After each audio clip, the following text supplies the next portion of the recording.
Good morning, Zedric. What's good, bro? First one in. What's good? What's good? What's good? Let's get this thing up. The open is going to be really quick today because we got Kevin Stefanski speaking. So I'm going to try to catch what he says about the quarterback change and see if he gives anything away. So you are now tuned in to Eliminate the Gray with Offtharecorddee. Like, comment, subscribe so you can be notified when I go live. Let's get to it. Beast, what's good? What's good? What's good?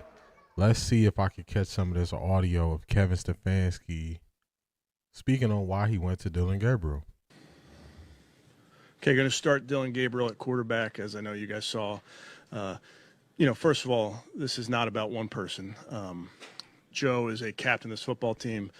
We're going to need his leadership moving forward, like always, and that's obvious with Joe, just the person he is. He's going to be the same guy every day. Excited for Dillon. He's done everything. He's handled everything really well since he's been on campus here. So we're just going to have to support the young man, coaches, players, offense, defense, special teams. So looking forward to the opportunity this week. Great challenge. Obviously going overseas to play a really good football team, a team that I have a lot of respect for from Kevin O'Connell, his staff, and some great players. So going to be a challenge. But with that, I'll take any questions. Shout out to Harris Run Sports. I checked out one of your videos yesterday. Shout out to you for being here. Appreciate you. Beast, they still got Shedeur at third. I wouldn't even worry about that. Just this first week, this is what I think. For the first at least the first 3 weeks, Flacco's going to be the backup to Dillon Gabriel. And just look forward to it. Just expect that. Don't read too much into where Shedeur Sanders is on the depth chart. Don't give it energy. Anybody that's talking about it too much, don't give them energy. You caught that too, Zedric. He's excited. Don't give it too much energy about where Shedeur Sanders is. They're going to be using his name for clicks. A lot of people are going to do that in the next week and a half. And where he's at on the depth chart, don't read into it. What they want to do is they want to give Dillon Gabriel confidence to not be looking over his shoulder like he was when Shedeur was going to play in the same game as him. So they want to give him some confidence, which is cool, whatever.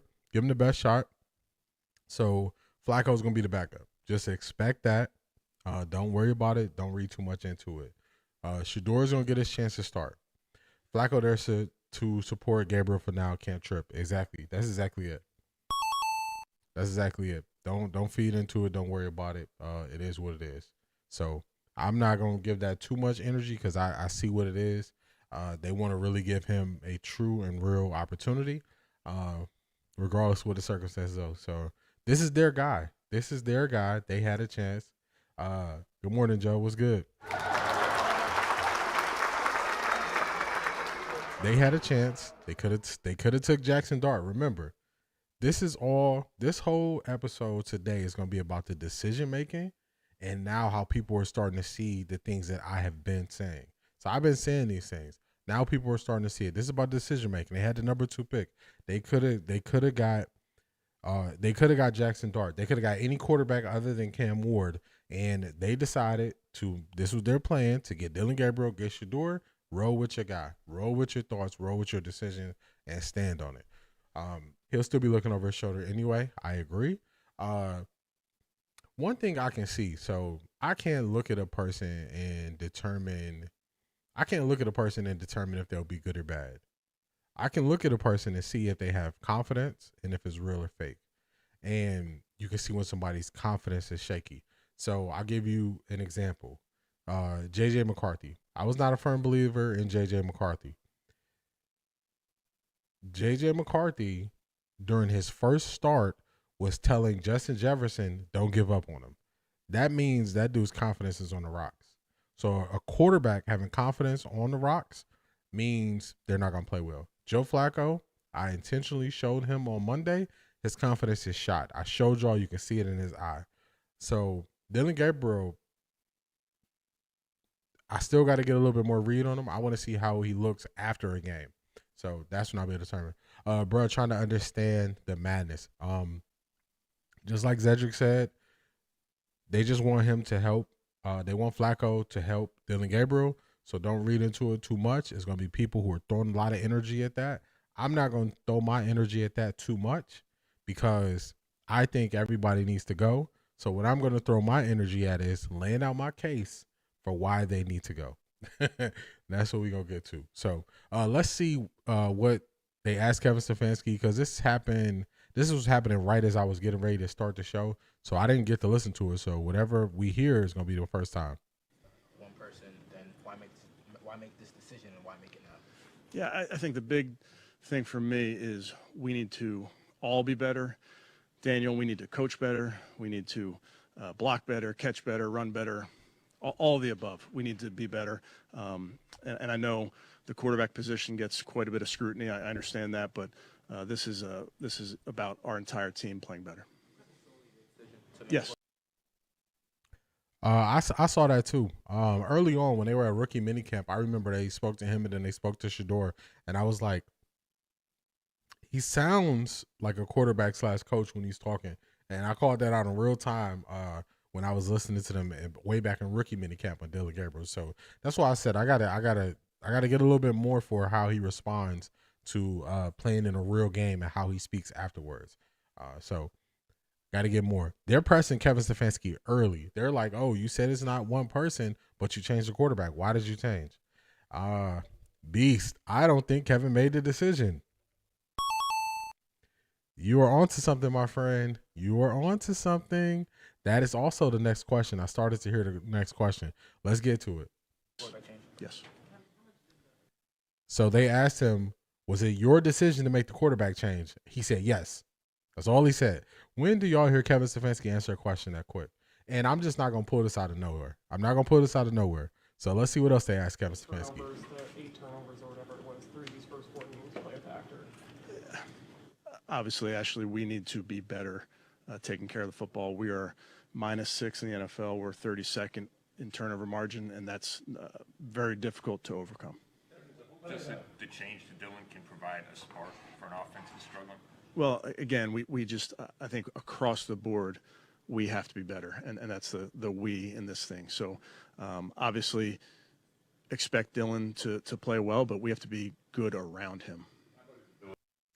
Timeline sped up. I agree with that too. I don't think he made a decision.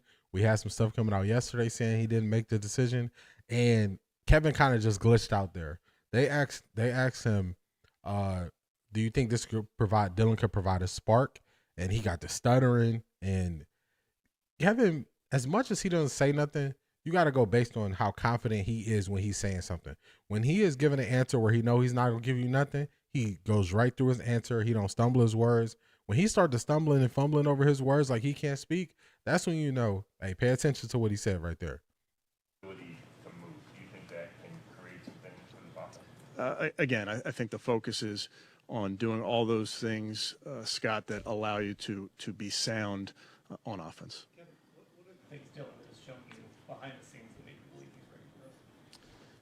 Yeah, I mean, obviously, from the second he's been here, he's been working very hard, very intelligent young man. He's done a nice job throughout practice, and you know he's been this whole season. He's been learning how to get yourself ready and understand the rhythm of an NFL week and what that looks like as a backup, and obviously now feel like he's ready to go in as a starter. Do you need to simplify things for him this week, or change anything offensively?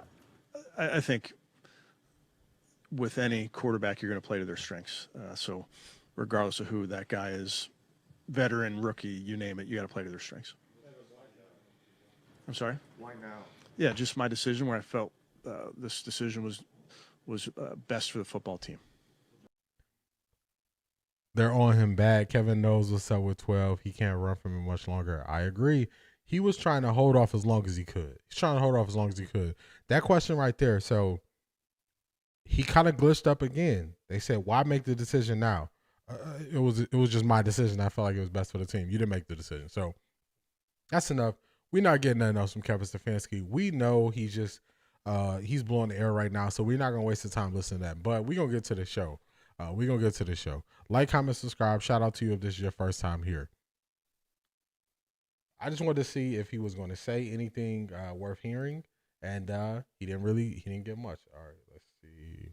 That's the wrong tab. I think I want to go here. All right, let's go here. So y'all know we had the situation with Rex Ryan, and we wanted to follow up with, how they were looking at it in Cleveland. So I do have Rizzo here, and let's see how he speaks on this from yesterday. No worries. Somebody's telling him. Why aren't you in the front row? Like that is inferring that the kid is not working as hard as he should be. Am I wrong? Well, that's what it sounds like. And if he's talking to someone in the building, I don't think he would. How the hell does he know? I know. So he's got connections with Coach. What he's saying is more damning than anything I've said. So right there, he got connections. Tony, you hear every single day. You ain't never said nothing like that. Everything leaks out into the media in Cleveland. I hope y'all seeing that. They've always had to throw his intelligence to make sure the haters go to Shedeur not being smart. I agree. So Tony Grossi is not defending it. He's saying, I haven't heard that. He's not saying any of those things. He's saying, hey, he got it from somewhere. Okay.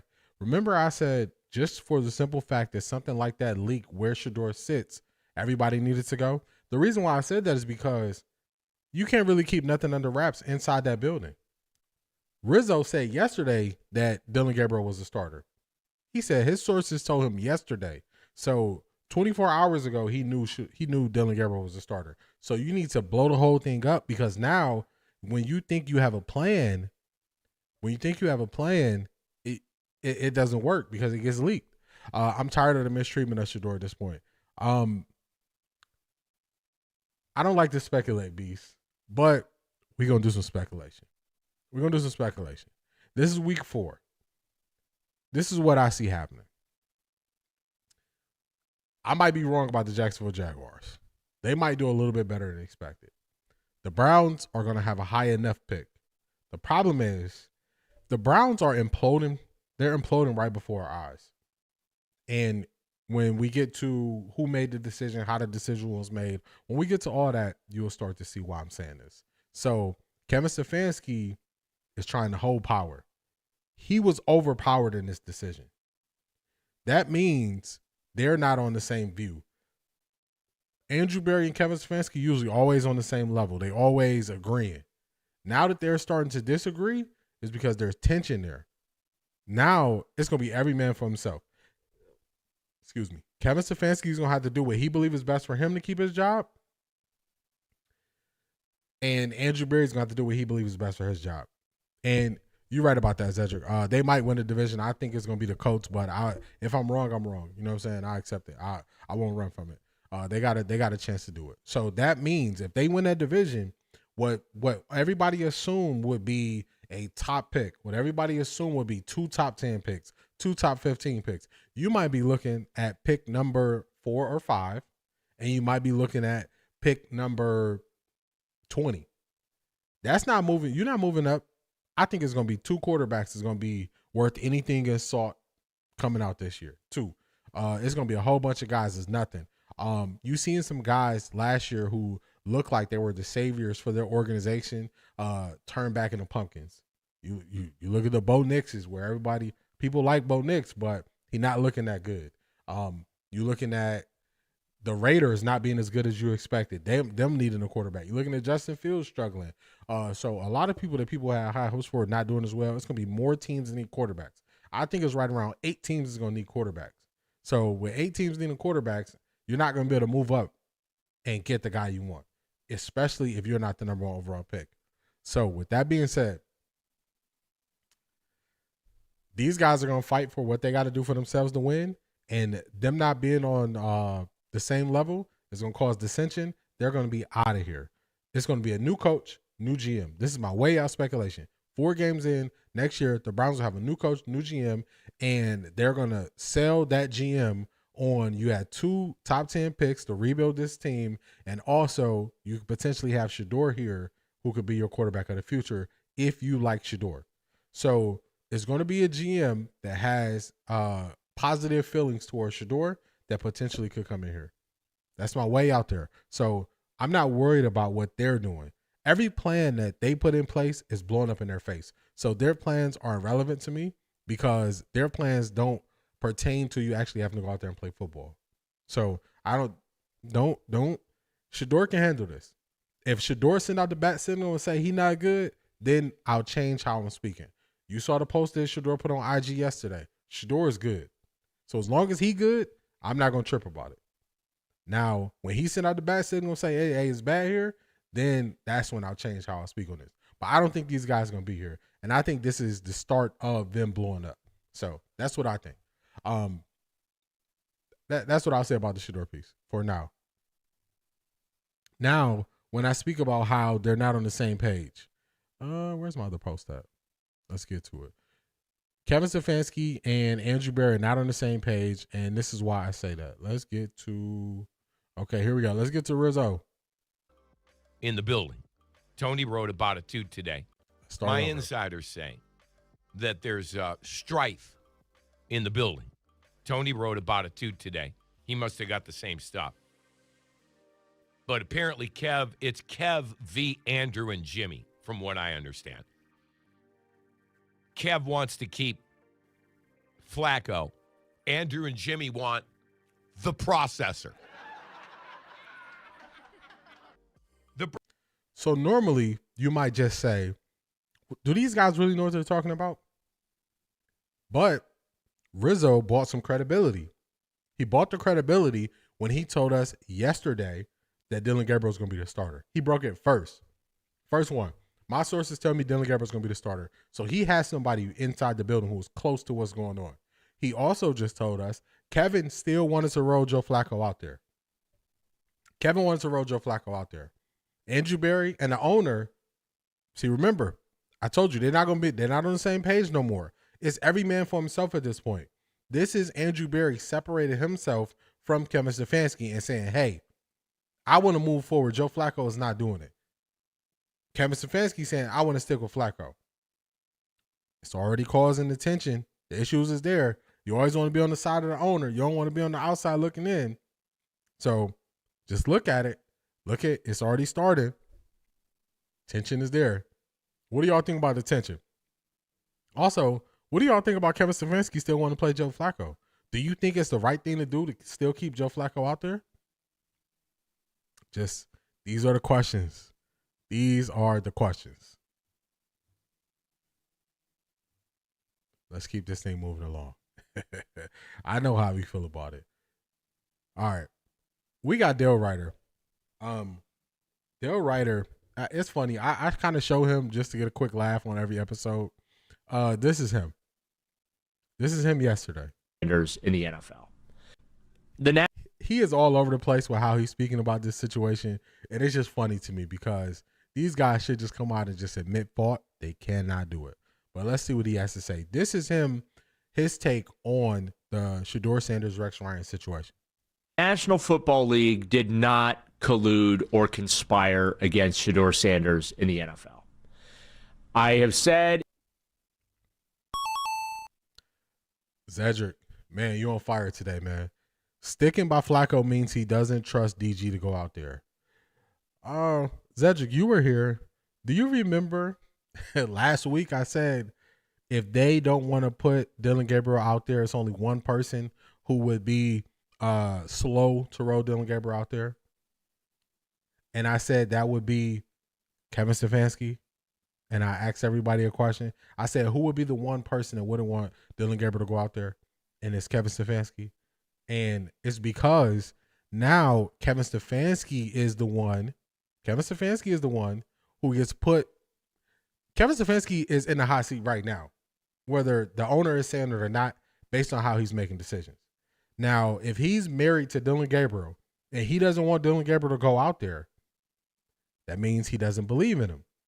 And also, remember I broke down how every offensive and defensive coach have been turned over, and the offensive coaching staff has turned over twice. The only person who is still there is Kevin Stefanski. I'm not just pulling this stuff. I'm not just pulling this stuff just out of nowhere.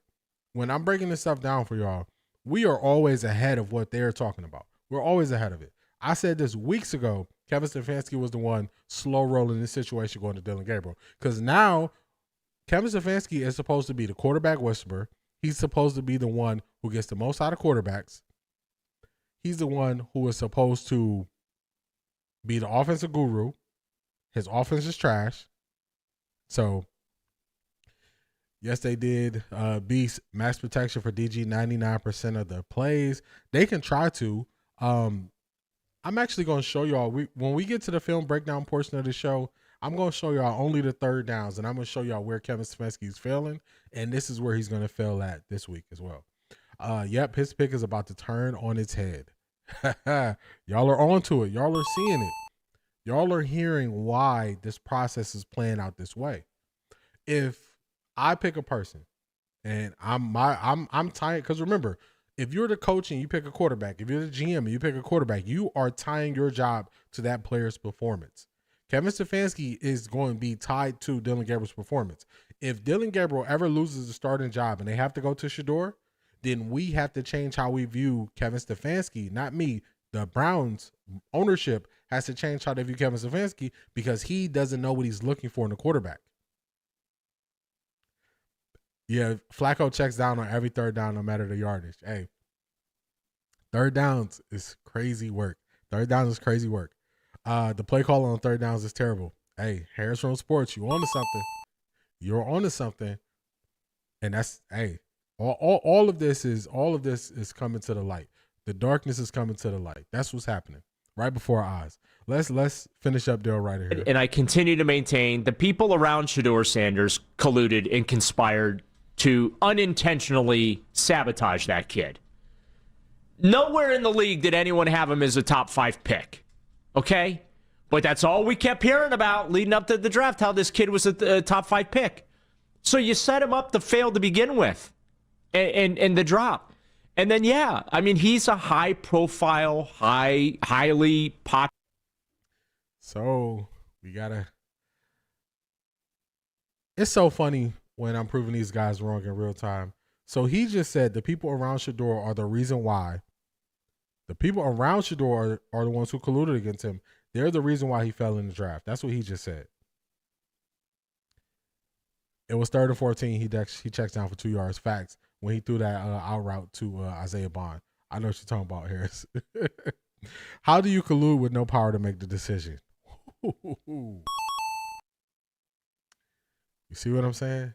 That's why I just play these guys just to get a laugh. To collude, you have to have the power. Everybody knows this. So I play these guys just to get a laugh. This is when they just are trying to, instead of just taking an L, y'all heard me say, hey, if the Jags win the division, I just got to take that L. I was wrong. You see how easy that is? But as easy as I said that, people cannot do that. And they are still looking for reasons why Shedeur is 3rd on the depth chart, why he's not starting. Who are these guys? These guys are from 92.3 The Fan. The guy on the right is Anthony Lima. He is on the radio every day in Cleveland, 5 days a week. The guy on the left is Anthony Lima. He's on the radio 5 days a week in Cleveland. The guy on the right is Dale Ryder. He is a beat writer for the Cleveland Browns. He also does some talk on the radio. So that's who these two are. It was plenty of people that had him in the top 5 pick. That is correct. The NFL doesn't like Sanders' NIL deal. Feel me. JC, this is what I think. I think that it's two types of ways people go into a meeting. And I had to learn this through working in different industries. So what people want to do is they want to frame the NFL as this is a job and you have no power and the ownership has all the power. The problem is, this is the biggest problem that people who lack life experience and understanding, what they don't get is, any situation that is performance-based, you have the leverage going into that room. An NFL team would not be drafting a player if they don't have a need for said player. You have the power when they need you. And this is how I learned this. I worked in the insurance industry. I learned this because I would go into situations and I realized you need me more than I need you. It's always somebody else who would accept me. That takes away the power from the people who claim to have the power. That's what they don't like about Shedeur. That's what they don't like. They don't like the fact that if a coach is garbage and he's not using Shedeur right, Shedeur got the money to keep it moving. They don't like that. They want the hungry guy who needs it, and he got to get his mom out the hood. He got to get his family out the hood. That's the guy they want. But you got to go to the root of it. Why do they want you to come into the NFL that way? They want you to come into the NFL that way because they have control over you. All of these situations are about power and control. If you notice, any player that has issues in the NFL, usually it's when they have leverage and money. When they have leverage and money, they can't do things to you. They can't treat you the same way. That's the root cause of this. So all these people getting on here and they're saying, oh, he went into it like they're recruiting him. They are recruiting him. If you're a team that needs a quarterback, you're recruiting a quarterback. It's old. The old days was the quarterback goes in there like, I need y'all. If you are a projected first or even a second round pick, these teams need you. That's what they don't like. And it wasn't just Shedeur. They said it was multiple guys in this year's draft who were first and second round talent who went into it like, you need me. Where did these guys learn this? These guys learned this in college with NIL deals and how they're recruited in college. They learned I got more leverage than I ever thought. The NFL doesn't like that turning of the power, but that's the reality of the situation. When you got the power and when they need you, you can treat them. You can treat them how you got to treat them. That is what they don't like about Shedeur. That is what they don't like. And just think about it. Most people never even look at a situation like this. Most people never do. Everybody tells you when you go into a job interview, Shedeur going to the 5th round was about taking any leverage that a normal top round pick would have. There you go. And most of these people say, when you go into a job interview, you got to do whatever they say. Well, guess what? Another industry I worked in, I was a high volume recruiter. If you are looking for talent, you need that talent just as much as that talent might need a paycheck. And instead of trying to always bully somebody like you don't need the talent, you could just go in and not play all the weird games and y'all can have a better relationship for it. It's being turned on its head. The money that these guys are making in college, you're gonna see top quarterbacks, they're gonna go for that 4th year. Oh, they redshirt a year, they're gonna stay for that 5th year because the money they going into the league with, if they're a late round pick or whatever, their life is not over. That's the difference. It's a turning of the power that they can't accept. So this Dale Ryder, I just use these people. This is just to get my points off and express how I feel about the situation. And I just got to use the people who just lack the understanding and explain it to you. So that's what it is. That's what it was with Shedeur. Not that the people who speak on Shedeur colluded against him.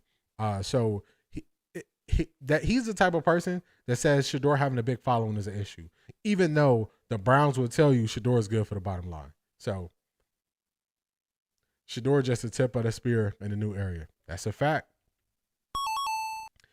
I always said people, they trying to use Shedeur to tame it. Guess who they not going to be able to tame, no matter if he's good or bad? Arch Manning. That's what you're going to see. You're going to see what real power and what real leverage is when Arch Manning come into this league. And you're going to see them, if it's a team that's up there that they don't want to go to, they're not going to end up on that team. And it's nothing the NFL is going to be able to do. It's nothing they're going to be able to do. So let's keep this thing moving along. Now, what is our word that we've been hearing that everybody throws around? What's the word? Development. Everybody's saying, oh, development. Hold on, let me get to your message.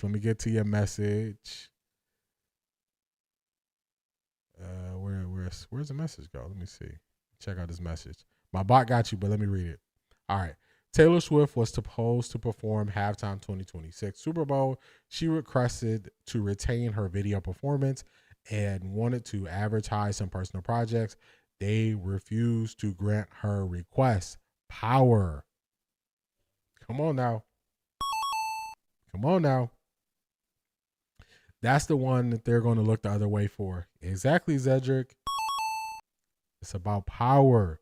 You see, you got to know what the game is to be able to identify it as it's happening. How does it make sense? How could a team ever have leverage over guys that they are drafting when this team need to get better?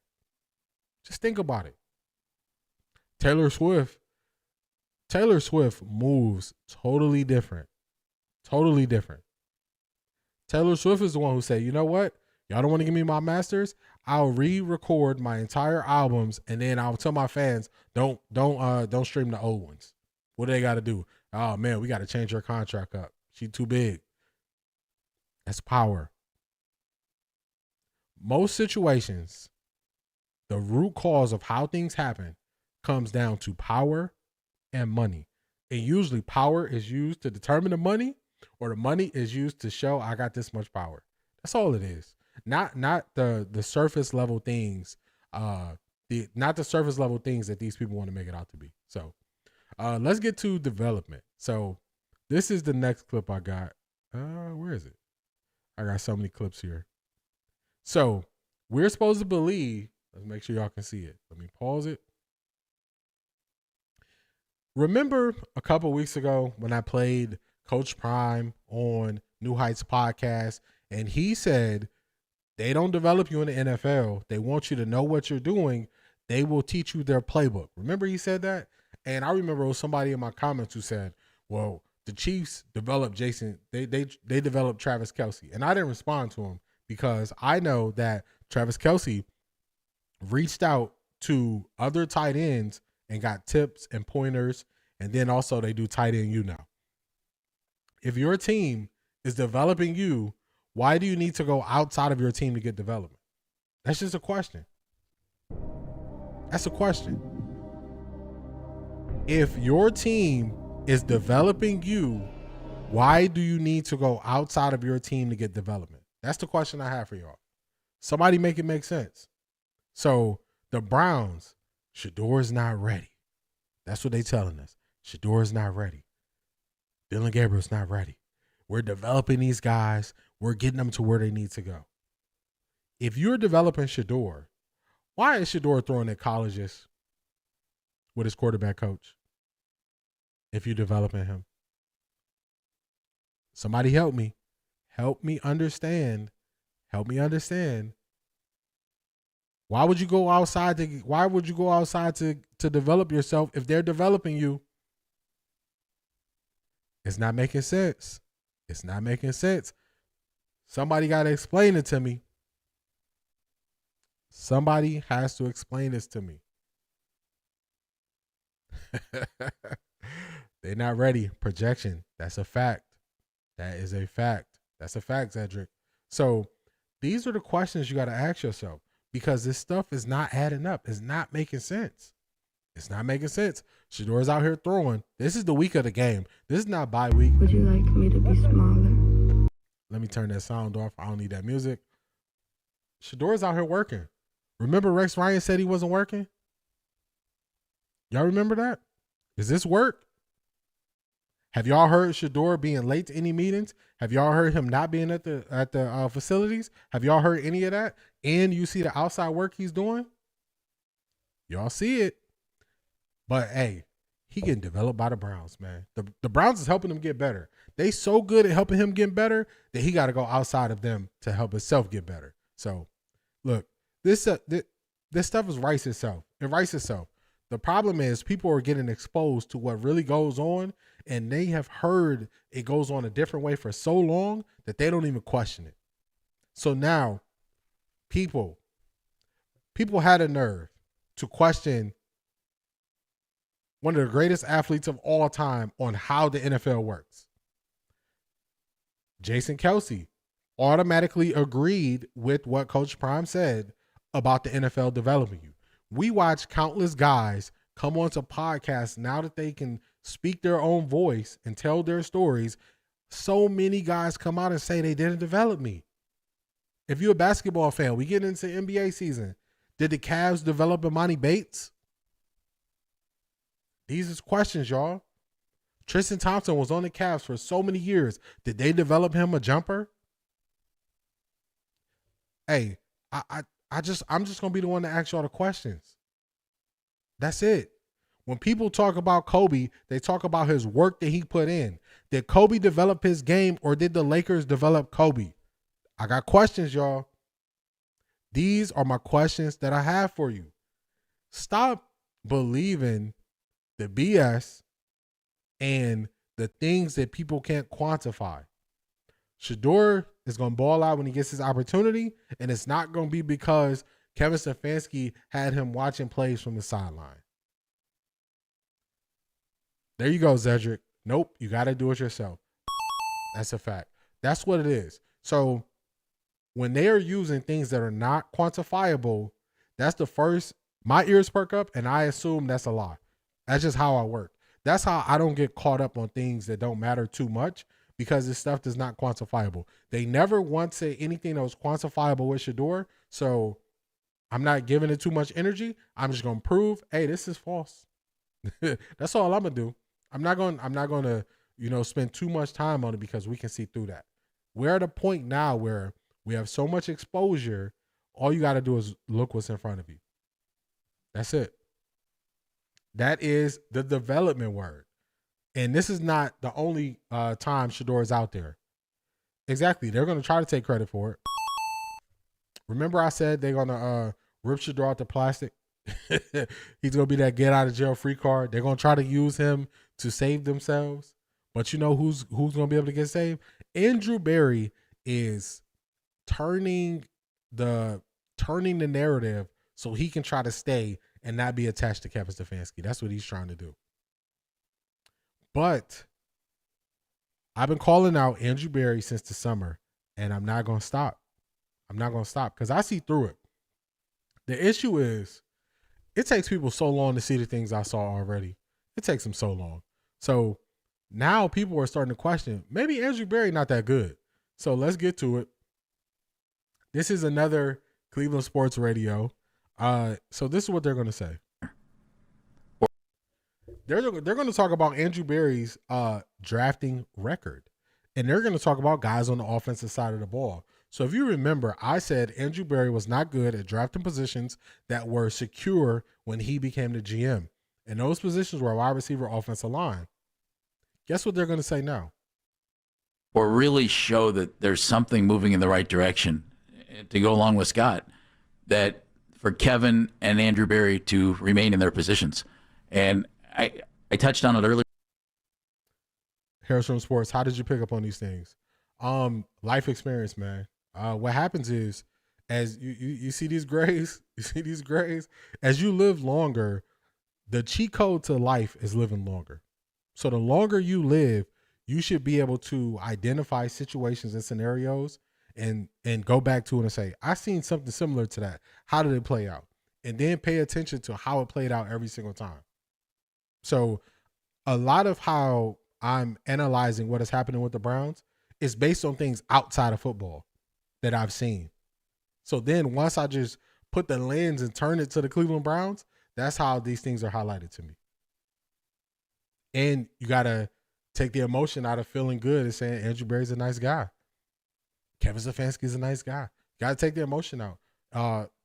Anything in sports is all based on performance. The contracts are written based on performance. The teams are evaluated based on performance. The contracts that say they sign with networks is based on performance. So when all else fails, look at the performance. Don't look at everything else. Just look at the performance. It'll tell you the story. Earlier in the show, I want to touch on it a little bit more now. The drafting record of Andrew Berry when it comes to the offensive side of the ball just isn't good. And I'm not looking at this year's draft because we've only seen it for 4 games. I like it, though. Mm-hmm. I like the defensive guys they took early on. Mason Graham, Carson Schlesinger, terrific. Quinshon Judkins looks like the real deal. I think Harold Fannin has a chance to be really good. Dylan Sampson, we'll see. Dillon Gabriel, Shedeur Sanders, we'll see. In the first 5 drafts, the Browns drafted 18 offensive players. When they go to London to play the Vikings, not one of those 18 players will be starting for the Browns. They drafted 18 offensive players in the 5 drafts before this year. Not one of them will be starting for the Browns in London. Now, DeJuan Jones and Cedric Tillman would be, but they're out with injury. So even to be generous, only 2 of their 18 offensive draft choices before this year's draft would be starting for the Browns. Hey, Harris from Sports, it's good. You'll get there. A long life is the cheat code. That's all it is, man. You'll get there. Hey, if you ask me to do the same thing I'm doing today, if you asked me to do this 15 years ago, I wouldn't be able to do it. I had a nervousness speaking in front of people. My voice would be cracking and all that stuff. So, it's just experience in life. You get there. You'll get there. But y'all hear what he said? So Andrew Berry has selected 18 guys on the offensive side of the ball. If you don't include this year's guys we've only seen them for 4 games.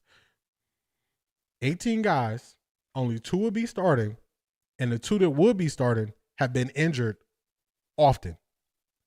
DeJuan Jones, unfortunately, got injured this year on a bad play that should be taken out of the game.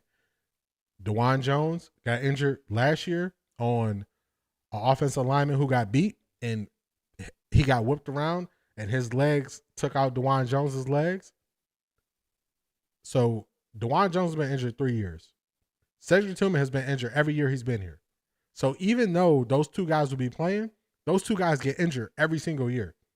Every single year. Cedric Tillman missed about half the season last year. And basically, I went through and I was breaking down the run game yesterday, and what I realized is Cedric Tillman is a tight end. He's a blocking tight end. He is not he's a blocking tight end. That's what he is.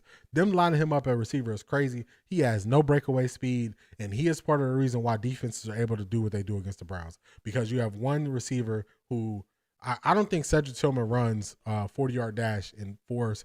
I don't even think he had 4.6. I don't think he had 4.6.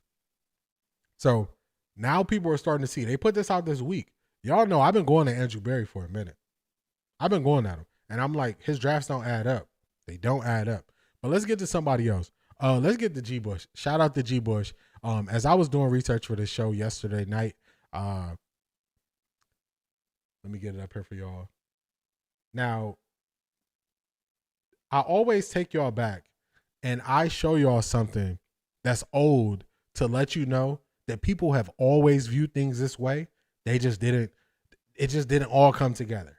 So this is how they were talking about Andrew Berry before this draft class. This video is from UCSS. Shout out to them. This is from 10 months ago. They put this video out. Let's check it out. Let's see what they're talking about. We need guys that's ready to go. I think everybody did what was best for them. DeJuan Jones playing left tackle makes sense because Jed's not going to be here next year. DeJuan is. So, exactly. Well, here's what I will say. Yeah. AAB, this looks terrible. Is this his only first-round pick? This is we sitting here talking about Newsome. Look, we sitting here talking about these first-round picks that we can get for people. Yeah. And you done swung and missed on 2 dudes. Whoa. Greg Newsome is a swing and a miss. Is he really? Oh, a definite swing. Well, think about this. First of all, wait a minute, because we did this exercise. The people that was taken after him wasn't great either. Greg Newsome. He what? At 24. Am I wrong, McNuggets? Didn't we do that exercise? That anybody? You want the Newsome draft? Yeah. What year was that? What year 21? was that draft? 20? 21? 20. It was a 2021 NFL draft. Who was it? All right. Anybody? The picks after Newsome in the first round: Rashad Bateman, Peyton Turner. He's been coming on all of a sudden lately, but he hasn't been good. Eric Stokes, Gregory Rousseau, Odafe Oye. That's how you pronounce it. Okay. Owe is coming on lately. And Joe Tyron Shoninka, who I've never heard of in my life. You got our boy Elijah Moore. I rest my case. Javonte Williams. I rest my case. What are you talking about? Here's what you do. You would take Genu over all of them. Guess what? What I could do is I could either trade back or trade my up. goodness. What are you talking about? If I don't like what I see, I'm trading up or trading back. You needed another corner at the time. This is a Well, first. they could have took Tyson Campbell. Isn't Asante Samuel a really good player? You say what? Asante Samuel Jr.? Yeah. Tyson Campbell, who got Tyson bagged Campbell this is summer. good. Yes, okay. Tyson He was the Campbell's first pick good. of the He was second the 33rd pick. He could have taken Tyson Campbell. I was talking about in the first round. I I was just talking first round picks. Here's the bottom line. Come on, man. That ain't gonna get it done. You see how Tyvis is trying to do his best to dance around Andrew Berry hasn't been good. This is what people are forgetting. They're failing to realize. AB ain't been good. We just want to give him a pass for these guys that he drafted this year. But he ain't been good. They gonna keep going. Andrew If that's Berry, the case, everybody missed on Puka Nacua in the 5th round. Yes. He should have been the first round. He should have been the first player Andrew to Berry draft. has had 5 first-round picks. He's used them on Deshaun Watson, Jedrick Wills, And Greg Newsome. None worth the That's a first-round fact. pick. That is a fact. That's on him. He's the GM of the team. I mean, in Jed Wills, Who was the one Tristan Wirfs is a all pro. They blew Like that. 2-6. Like this guy, you can't get a bag of candy corn that's 15% off over at the old fireworks store. You can't get nothing. You can't get nothing. If you rolled out, think about this. If you rolled out and said what you could get for Greg Newsome and Jed Wills, you're dealing with it. You might get a 6th or 7th for both of them. Players the Browns could have taken at 10. Wait a minute. Wait, this is Tristan Wirfs. Oh, this crazy. Is, okay. C.D. Lamb. Crazy. AJ Terrell, who's a really good Crazy. Justin Jefferson. Crazy. Brandon Ayuk. Stop. Jordan Love. Patrick Queen. All first-round picks after Jed Wills. Get out of here. Get out of here, man. This is unacceptable. Andrew Berry's worse than I thought, man. So I let y'all see G. Bush crash out, and I wanted it to get to the end to what Bull said. Andrew Berry's worse than I thought. See, all you have to do is pay attention. Andrew Berry ain't been good. They're just trying to make a pass for him. That's why you're seeing that tension between them, and they're not agreeing. They're both trying to save their life, and they're not attached at the hip. Ryan said Kevin is an outstanding coach. That's a lie. That is a fact, Beast. Rex Ryan kind of glitched out when he said that too. If you go back and look at it, he was like, Kevin Stefanski he's an outstanding coach. He kind of glitched because you can't call an offensive coach good when their offense is trash. He kind of glitched there. Kevin Stefanski is a losing coach. We went through this. The reason why Kevin Stefanski is a losing coach is because he has a losing record. He has a losing record as a head coach. That is a losing coach. That's simple. AB has this recent draft to distance himself from Kevin Stefanski. That's a fact. That is what's happening. It's no holds barred now in those offices in Berea when they get back from London. We ain't on the same level. Don't attach me at the hip of him. If he go out there and he don't perform, that's on him. AB is using his good graces to try to keep his job. Now, I'm always the first person saying stuff, and people just look at me like I'm crazy. I said Shedeur Sanders was drafted, and it was on Andrew Berry. And I said the reason why it was Andrew Berry was because he slept for a whole night and had to look at the outrage from taking Dillon Gabriel. And he knew I was doing that because that's what Kevin wanted me to do. So he said, you get a quarterback, I get a quarterback. Andrew Berry still got one ace up his sleeve because Kevin Stefanski never wanted Shedeur. Andrew Berry wanted Shedeur. Remember, I said, somebody's going to be able to use Shedeur as a get out of jail free card. It's playing out right before our eyes, guys. All we got to do is look. That's all we got to do. So I wanted to show y'all that AB has a track record of being bad. And now they are trying to, hey, this is on you. This is on me. This nah. We ain't falling for it. We are not falling for it. Let's get to Kevin Stefanski. Now, we went through AB. Everybody sees. It's Game of Thrones in there. Who gonna outlast the other person? Kevin Stefanski. Let's go, Kevin. Now, if y'all remember, a couple weeks ago, I showed y'all. I reacted to a podcast and I said it was Cleveland Browns podcast, and I said they have a loser mentality. They did not want to get rid of Kevin Stefanski. Is this guy on the screen? And it was two other guys with him. The one guy who was with them.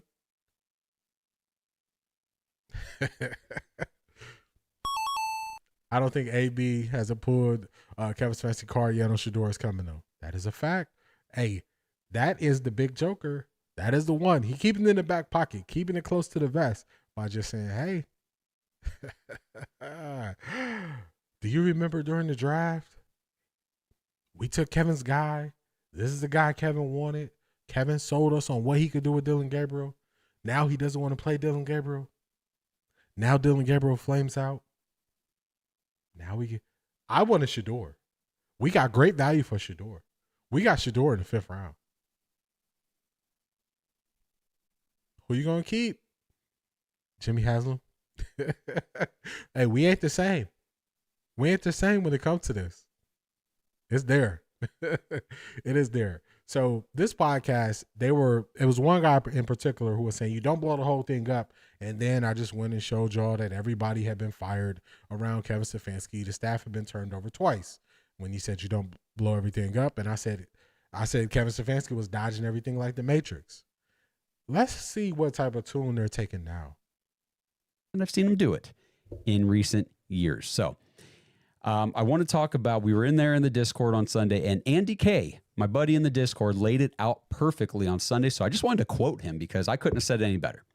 He said, all of it has to do with Kevin Stefanski doing the same things and not scheming against what the defense is doing. And this goes to Cornelius Lucas being left one-on-one with Aiden Hutchinson 17 times during the game. And I think all of his pressures came against Hutchinson.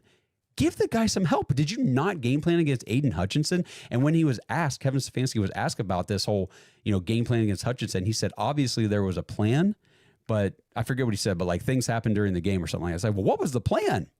You left your backup swing tackle, who obviously is not very good, apparently, one-on-one 17 times with one of the best pass rushers in the league? Come on, man. Like, that's just stupid.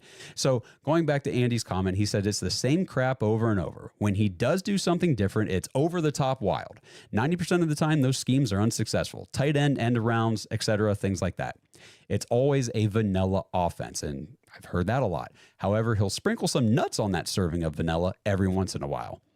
And that's pretty much what you get with this Kevin Stefanski offense. Now, I've said it before, and I'm going to keep saying it. I don't believe Kevin Stefanski's offense is going to work or can work anymore in the NFL. It just won't. I think every single broadcast that I watch, every game that the Browns play, I hear at least one of the announcers say how the Browns offense is predictable, stale, boring, etc., something to that nature. The word predictable gets thrown around at least once every game, I believe, by the broadcast.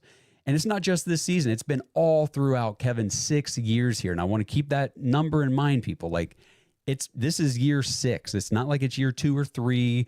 We're not just trying to figure things out with this. This is year freaking 6 of this offensive scheme. All right. It's an old offense. I've done episodes with Jake Burns from the Browns Film Breakdown about this. Defenses, deep coordinators know this offense well. They know what the scheme is designed to do. They know how to shut it down. The scheme is designed based on my conversations with Jake, because I am not a football schematic expert, like an X's and O's kind of guy. I'm a football fan. I watch the game with my eyeballs and I tell you what I see. And I see a bunch of horse manure on the field for the Cleveland Browns. The scheme, when I talk to Jake, for Kevin Stefanski is designed to pull the pressure off of the quarterback. It's supposed to make the quarterback's job easier, open things up for him, and take the pressure off the quarterback. But when the defense knows how to stop what the scheme is designed to do, it has the complete opposite effect. The quarterback now has to be the star. The quarterback has to do everything. Remember I told y'all these guys starting to sound like me? Now they're to the point they realize maybe Kevin Stefanski's not good. So first, they thought that it was just, this is AB. He's not giving them the talent. Now, man, I don't think Kevin Stefanski good. They're just doing a lot of dancing around on who's good, who's bad, who can play, who can't play. And to me, I just find it funny. they're all starting to sound like me. Now, I was the one who went out on a limb because I actually studied and looked at what was actually happening. Whoops, that's not what I want to do. I'm trying to get things set up as we're listening to this for the next segment that we're going to go to. So I've been saying this, and this goes back to the preseason when I spoke on the pressures that Shedeur Sanders faced. Now, Joe Flacco is the most pressured quarterback in the NFL. When I said it about Shedeur, everybody said he just needs to throw the ball. Just get rid of it. Stop running backwards. Okay, Joe Flacco is not running anywhere, and he doesn't have that many answers when it's 3rd and long or 2nd and long. The answer is not really there. So then that goes back to the system. Y'all know for a couple weeks I've been calling out the system, and I've been pointing out the issues with the system and where the system is breaking down. So now let's see what system I'm talking about. Now, if y'all notice, I've been speaking a lot about cover one. Cleveland Browns fans need to stop showing up to the games just to watch their team lose. They're starting to show up a lot less, and now it's a lot of I remember, Beast, you asked me, I think it was the first game of the year, you asked me how did the stadium look when they played Green Bay in their last home game. It was a ton of Green Bay Packers fans there. What's going to happen is there's going to be less and less Browns fans, and there's going to be more of the opposing team's fans saying, dang, we could fly here and go to a cheap game. So that's what it's going to be. It's already started. It's already started to be that way.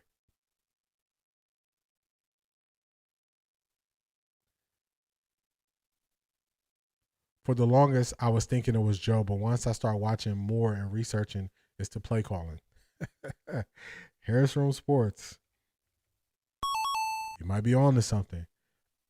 Joe Flacco does make his mistakes. I don't think it's a zero-sum game or 100% one person, 100% this person.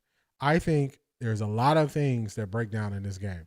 Joe Flacco is not athletic. He has no threat to run, so the type of defense you can run man way more often. You can run man way more often when you know the quarterback's not going to run. That's the Joe Flacco thing. They're running so much out of shotgun because Joe Flacco is slow and he can't get from under center fast enough. That's the Joe Flacco thing. Joe Flacco decision-making is off.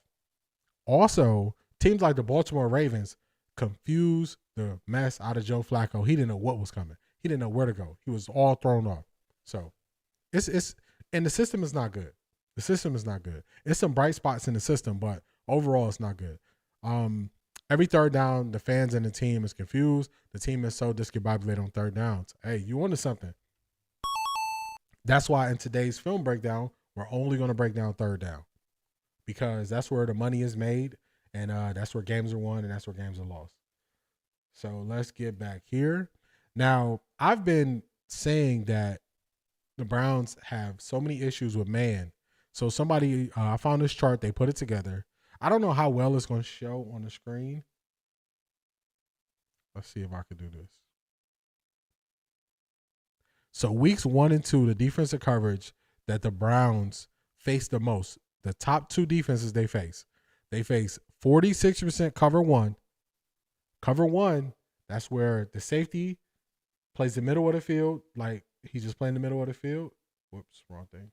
He's playing the middle of the field. The linebacker has a ton of freedom in cover one. Also, the next one after cover one that they've seen a lot in weeks 1 and 2, they were seeing a ton of cover two. So 67% of their snaps, they were seeing cover one and cover two. Now you go through the first 4 weeks. So we saw what it was early. Now, through the first 4 weeks, 38% cover one, 24% cover three. And the reason why they're seeing cover one and cover three is because you can mask them the same way. So the safety is in the middle of the field in both of those coverages. So then you can make it look the exact same way. And it could be cover one or cover three. You don't know if I'm in man. You don't know if I'm in zone. That's going to confuse the quarterback. So that is something that is happening. They don't know when they're in either one. And it's different answers to beat each one. So in cover one, you want to attack the outside. The one-on-ones, you want to attack the outside. Or if you attack the middle of the field, you need guys running away from the defender. So you need guys going across the field. You need guys with speed. That's why Isaiah Bond made a difference right away versus Detroit. When they got him one-on-one and he's running across the field, it was open for him. Joe Flacco missed him on 1 3rd down. But that's how you beat cover one. Cover three is a totally different approach. Cover three, you might have to hit the tight ends going up a seam route. So it's totally different answers to depending on which one they're running. And I've been calling this out for weeks. I'm saying, hey, the cover one is kicking the Browns' butt. Everybody just said, nah, is this, is that? I'm like, nah, the cover one is the thing that's giving them an issue because they can't identify when you're in cover one and they don't have the speed. So everybody's bringing up separation. They don't have the speed to separate. And then the routes that they're running are not man beater routes. Y'all been hearing me say this. So it's a collection of issues that they're running into. But now that you got the stats, you see it. This is something I identified this in the preseason. When Shedeur played bad, all of it was against cover one. It was all cover one. And I was like, wait, nothing they're doing can beat cover one. And people said, you can't fuss Shedeur. Okay. Now we in the regular season, everybody's running primarily cover one against them because they realize Kevin Stefanski can't beat it. Am I caping for Joe Flacco when I say they can't beat cover one? Hey, these are just questions. I'm just going to be the one to ask you questions. So that's why I specifically highlighted on what they were doing. And that'll show you that I'm actually watching the film. I'm not just one of those people to say they're watching it and they're not really watching it. Whoops. My bad. I ain't going nowhere. Show ain't over. The show ain't over. We got more. I got more. Let me get this set up, what I need to get to next. So now we can go to some film breakdown. So y'all heard me talk a lot. Y'all heard me, say this is the issue, that's the issue. I want to show y'all the issues. So let me set this up. Let's see. All right. So let's get this down.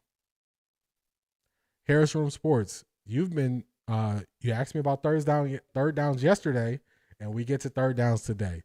This is every third down play that we're gonna watch from the Detroit Lions game, and this is where you're gonna find answers. How many plays we got? We got 14 third down plays. So we're going to see every third down that the Browns ran against the Detroit Lions. I might have to adjust it back just to make sure y'all can see it. I like to start with the sideline view, though. Let me get that sideline view. All right, it doesn't matter. This is going to be third and what's the down and distance? This is 3rd and 4. 3rd and 4 is going to start us off with this is the end zone, and then we're going to get to the sideline. The sideline is where we're going to be able to identify what the defense is doing to stop the play. All right, let's go.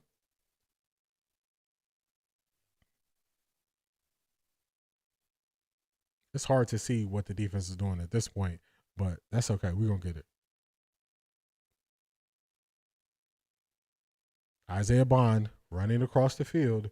I think this might have been one of the cover one plays. They did call a defensive holding that the Browns declined, but where's the sideline view at? Let me get that sideline view.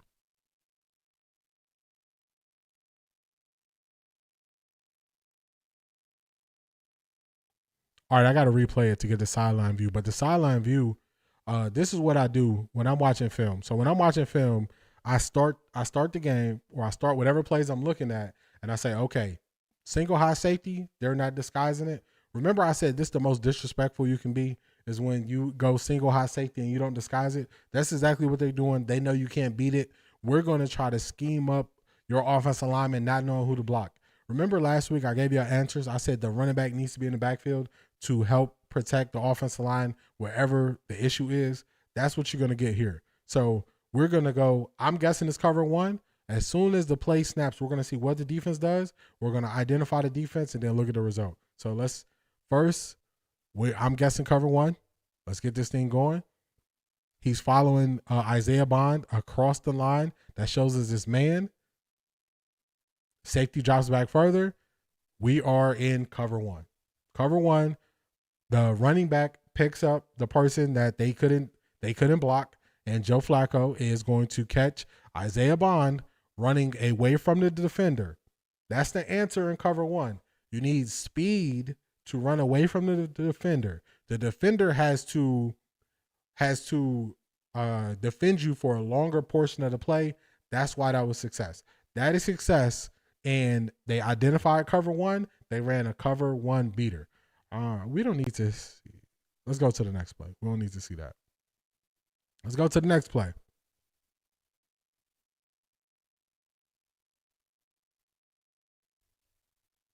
They got no deep safety.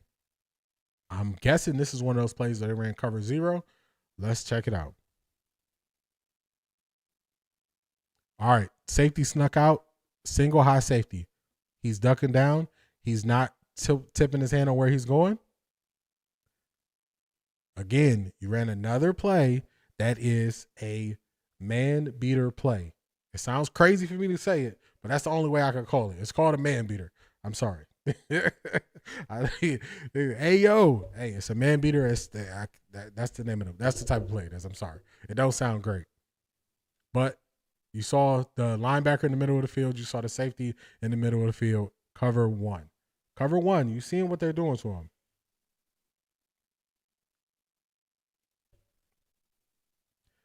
Why do you think it takes Kevin Stefanski so long to adjust what the defense is doing? He can't see it. He can't see it. And part of it is he can't see it because he's calling from the sideline, and he needs a guy in the box that's calling down. He needs a guy in the box that's calling down what they're doing. And if that guy isn't able to identify it soon enough that they're running cover one, then the play is already in. You're not going to have a chance to beat that play. Now, if Kevin Stefanski was not the head coach and he was the OC and he was watching from the box, he could be looking down and get that sideline angle that we get. He will be able to identify it sooner. Man, they're going right from, they're showing too high, they're going to cover one. Or in a lot of instances, they're going right to cover one. It takes him until the third and fourth quarter when he can watch some film and catch up and see what they're doing on the iPad, because he can't do that while the game is going. He got to call the game. I mean, he's the head coach. So he's setting himself behind just by doing double duty. That's why I always say he's so far behind what's actually happening in the game. I was irritated by this. I don't know why we ran 2 Joe Flacco quarterback sneaks. That was the second one that didn't work. We don't need to see that play twice. So this is bad things happen on third down. Let's make sure it's right for y'all. This is 3rd and 8. This is Joe Flacco's interception. This is a garbage interception, but let's play it out. All right, so it looks like they have too high. Looks like they're going to be a man. We're going to pause it after the play snap to see what they're in.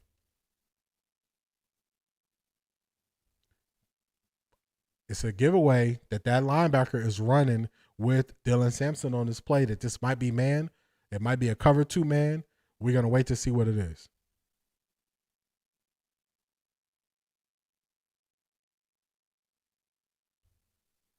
Okay. Now, this is also another form. I believe this is robber cover 1. You see one safety he's backpedaling. One safety is covering the middle of the field, because it could be the linebacker covering the middle of the field, or they can go man across the board, and then the other safety is the one that's covering the middle of the field. So this is still cover 1. It's the same defense on third down. Y'all notice this is what, the 4th play, and it's all cover 1 on third down. This is the first time they disguised it, but it's still cover 1. So let's see what they do. Let's see if they run any routes that give them answers to the test to beat cover 1. Now I'm going to pause it in like 2 seconds to see if he has any answers. Where are his answers at? The only answer he could potentially have is going to be short, but the safety is identified. That safety is breaking down on Judy coming across the field because he runs a route that is a cover 1 beater. But the safety is breaking on that, so Joe Flacco's not going to throw it. Joe Flacco just throws a lollipop up there, interception. So in the moment, during the game, this stuff looks bad, but when you watch it back, you see really how bad it is. So 3rd and long. So that's anything 3rd and 6 or more. Teams are going to cover 1. That's the first time they disguise the cover 1 to throw them off. I'm just going to let this play. So Joe Flacco, he probably got to Jerry Jeudy too late on the read with Jerry Jeudy coming across the middle, which was the only route that he had that could have won on this play. Actually, he never even looked at him. I take that back. Once we get this view, you see he never even looked at him. Never looked at him. Let's see what play we got next. What's the down and distance? 3rd and 21. You don't really have a play call for this. 3rd and 21. Hearts. We're just going to let this play out. And they drop back in coverage. You got 3 going high. This looks like cover 3. Nothing really there. You just try to get whatever yards you can get, and Jeudy drops the pass. Which it was 3rd and 21, so Jeudy don't even got to be that upset. He wasn't getting the first down there. This man hiked the ball and threw it to the other team. Facts. And you see, it was almost like he wasn't even watching what was happening in front of him. When he threw that interception, when you see the interception from that sideline view, you realize how bad it is. That interception is horrendous. Because even if you thought it was an outside play and it's a timing-based thing and based on the coverage that y'all identify, throw it out of bounds. He just threw it. And the problem is he put so much air on it, that's why the defender was able to get to it. Because that's why I call it a lollipop. I didn't even see he didn't look up. Yeah, he didn't look up. He didn't look up. And even Jeudy was mad about that, but he threw it that's a double coverage throw. Like, what are we doing? One thing I'm starting to notice is Isaiah Bond is very demonstrative, and I like it because he is open so much, and Joe Flacco is not even looking at him, which is crazy because he's the one who can beat cover 1, and Joe Flacco don't even be looking at him.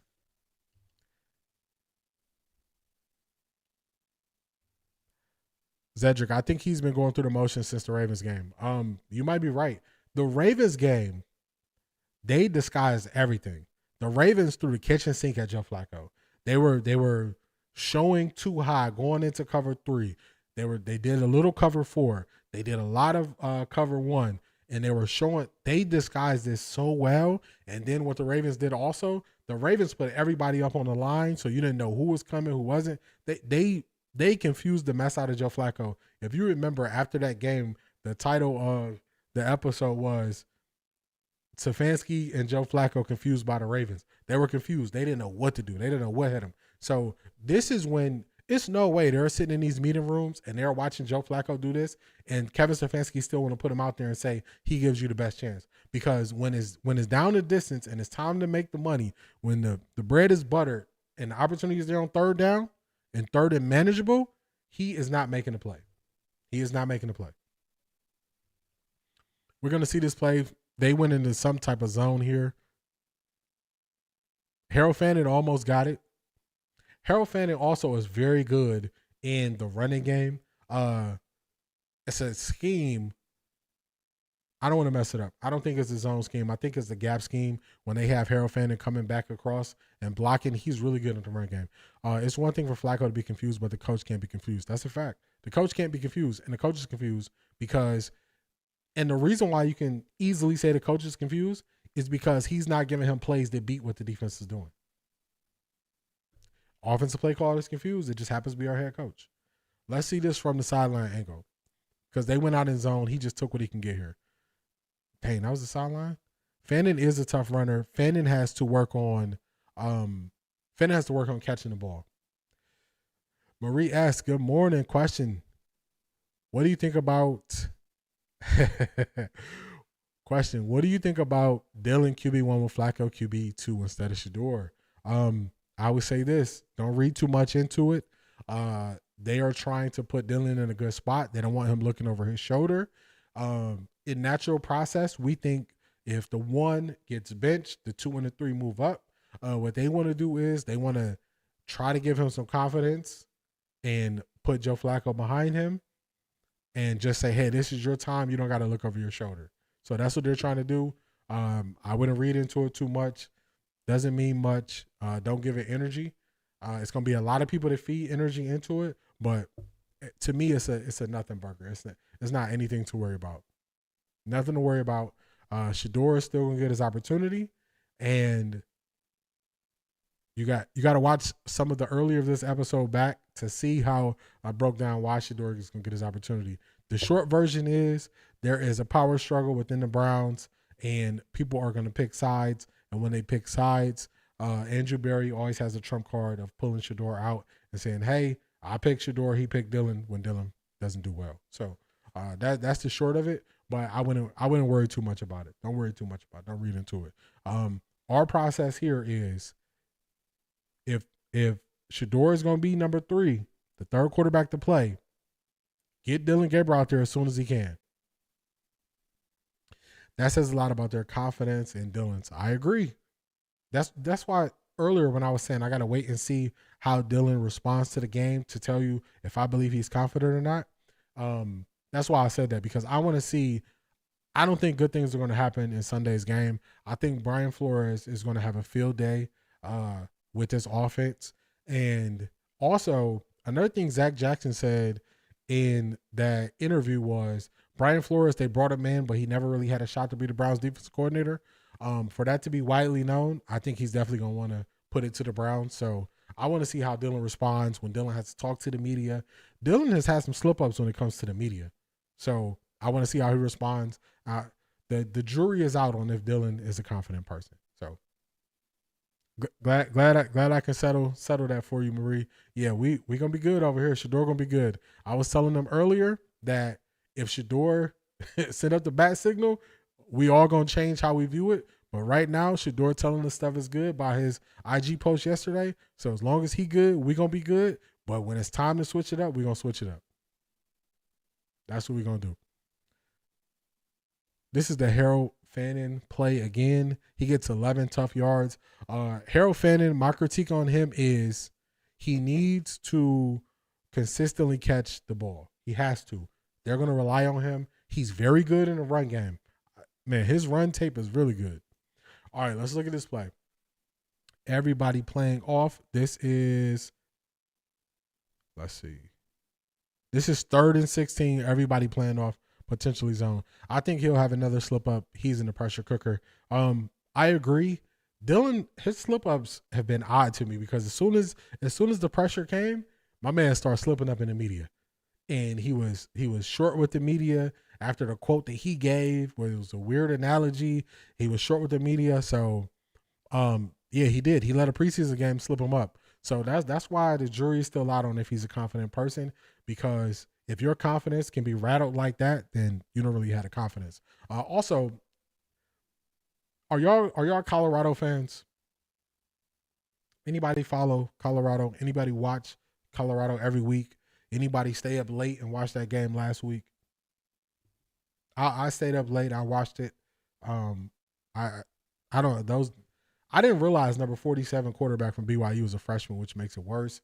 But this goes right into something I just thought about the Colorado game. Caden Salter said after the game, him getting benched for that one game. All right, Harris Room Sports, you watched it. Beast, I know you watched it. Beast, we spoke about it. Marie S., yep, I'm a Sanders supporter. All right, perfect. So y'all gonna get this. They were below 500 when Shedeur was there. I watched. They shouldn't have lost that game. I agree. We'll get to, everybody sees why Shedeur was a big factor in what happened in Colorado. But the reason why I bring that up is because Caden Salter, do y'all feel comfortable with him saying after him getting benched one game, his confidence was shaken and he can't really shake it? Does that give you confidence in them going into their next game? Or are you saying it might be time to play Juju?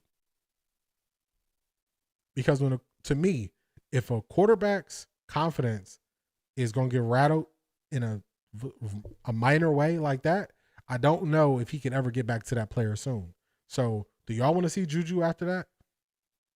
Because to me, I give him one more game. You got this game. If you don't play really well in this game, we're going right to Juju, and we're handing Juju the keys, and we're going to tell Juju, this is your team the rest of the year. That's how I see it. Do y'all see it like that? Beast, at this point, put Juju in. Yeah, that's when the quarterback mentally is shaken, I don't think you can get anything out of them on the field. I think Joe Flacco is mentally shaken. I don't think it's anything you can get from Joe Flacco. They had to bench him. I'm starting to feel that way about Kaden Salter. If it hurts you that much, that one game, you might not be the guy that we think you are. No, Coach Prime is trying to encourage him through a tough spot. It's a really tough spot.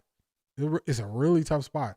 And because now the conundrum is the college football playoffs, throw that out. Big 12 championship, basically you almost got to throw that out. So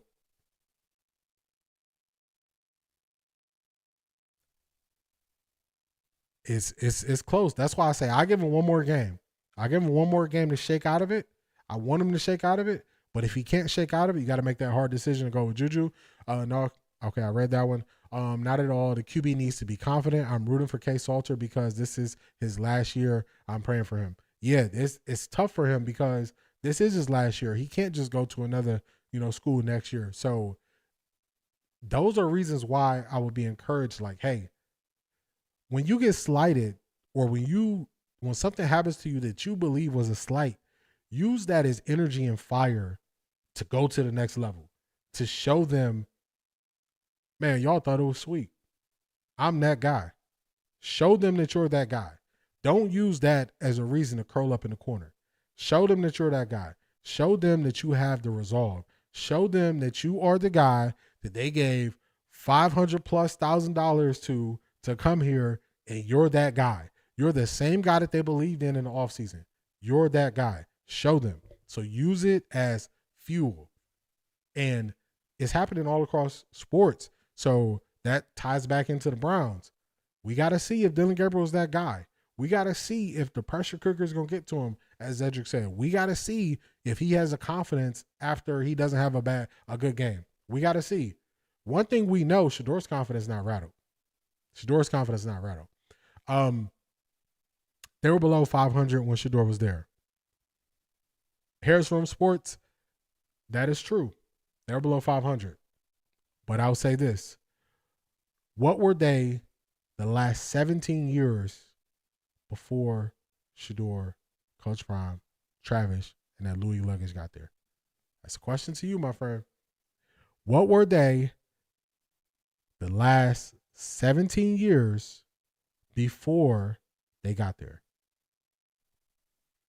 Hopefully, Coach get more recruits after this year. I think this is a rebuild year. I think they might make a bowl game, and that's it. Yeah, 6 wins. They probably can make a bowl game. I would say they got the potential to do that. He's doing better. The offensive line is looking better. He's going to have some decisions with Pat Shurmur.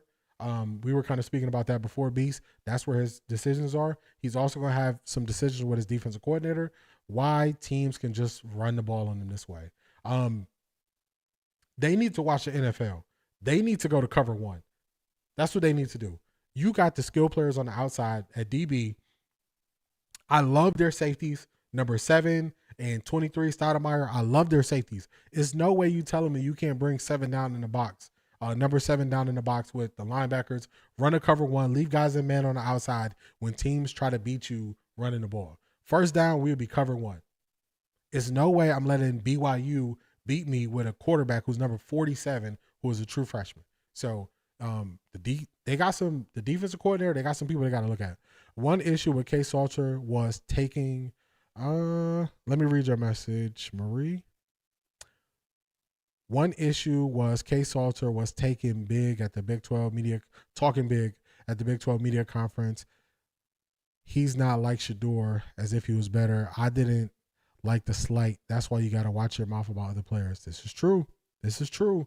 You don't have to diss other people to show that you're good. So if you notice, I don't take a lot of shots at other podcast people. I enjoy people to do podcasts because I know how hard it is. I will point out their takes when they're wrong, but you don't hear me taking shots at them with how they run their podcast, because this is a hard thing to do. And I know it, and I respect them for even going up there and attempting to do it. You don't gotta dim somebody else's light to make your light shine bright. You just shine brighter. That's all it is. The DBs is trash. They get too many PI calls. Man, what is it, number 8? I think it's number 8. Man, he always getting PI or defensive holding. I think his number is 8, if I'm not mistaken. I don't know his name. I think it's number 8. Always. Too many big plays given up. I agree. Way too many big plays. So hopefully that shows you how when a quarterback's confidence is shaken, you can't really get that much out of him. Also, it highlights the false bravado. So sometimes confidence can be, or false bravado can be put out there, but really it's a lack of confidence. So they're faking it till they make it. And that could have been what Kay Salter was doing at the Big 12 media conference day. That could have been what it was. Could have been false bravado, because at the first sign of things not going your way, that's what it turns into. Then that means it wasn't confidence. It was false bravado. Yeah, the DBs, they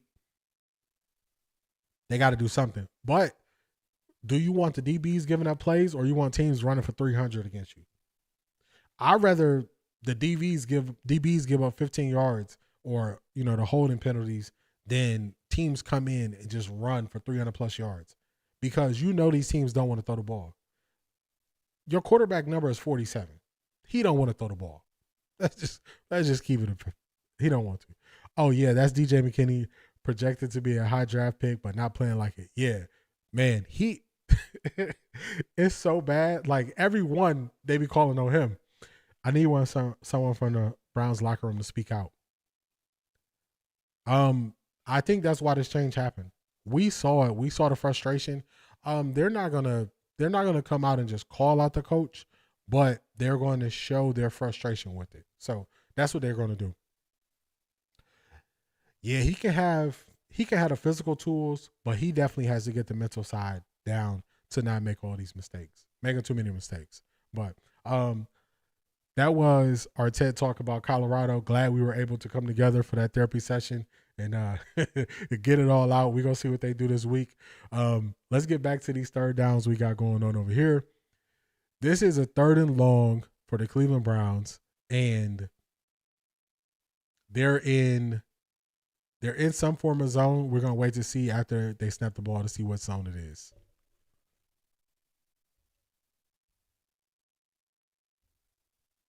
Man, it looked like they were rolling to a cover 3, but 3rd and 16, they threw it short. They got 9 yards out of David Njoku. Not much there. Hey, impromptu therapy session. We all need it, Marie.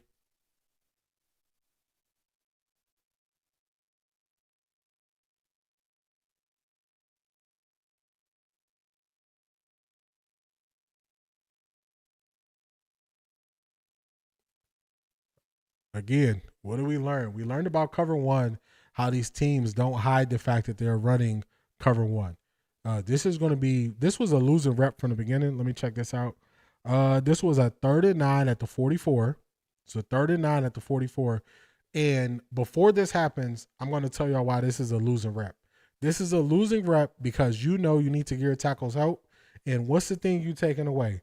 You put that running back on the outside of the line. So this is going to be a losing rep before I even watch it. So weird to see how Njoku is being used this year.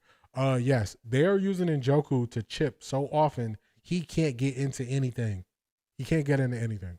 And until Harold Fannin shows he could beat teams one-on-one more, the better defender is going to be on David Njoku. So the faster linebacker, the safety, they're going to put him on Njoku until Harold Fannin shows he can beat the linebacker consistently. And that's why David Njoku doesn't look like a factor. And everybody wants to look at David Njoku's separation. How you get separation when you got to stay in and chip and help the tackles who ain't doing good? Where the separation going to come from? So Cover one again. Let's see if they stay in cover one and what happens on this play. David Njoku chipped him. David Njoku chipped to give him more time. What is the problem? The problem is this play lost from the beginning because there weren't enough man-beater routes. No man-beater routes. Let's take it back a couple seconds. So he's at the top of his drop right here. It's nowhere to go with the ball. That is on the play caller. This is third down. This is cover one. They showed you cover one. They didn't hide the cover one, and it's nowhere to go with the football. So you see how once we go through it, some of it is on Joe Flacco, but then also some of it is on the play caller. So that they in this together. Joe Flacco is not doing him any favors. The play callers aren't helping him at all either. So let's let the play out. Nowhere to go. Luckily, they got bailed out by a defensive holding because that was a strip sack. Let's see what play we got. They're going to show the end zone. This is a good view. You're going to see how fast this thing happens at the top of his drop when he's supposed to be releasing the ball. Nowhere to go. Let me get that. Third down is a money down in the NFL. You don't have answers on third down. You might as well chalk it up. It's gonna be a long day. This is 3rd and 10. What is happening? They're not disguising it. The safety is going back. They're talking about, oh, the Browns, they run so much zone to try to help you out.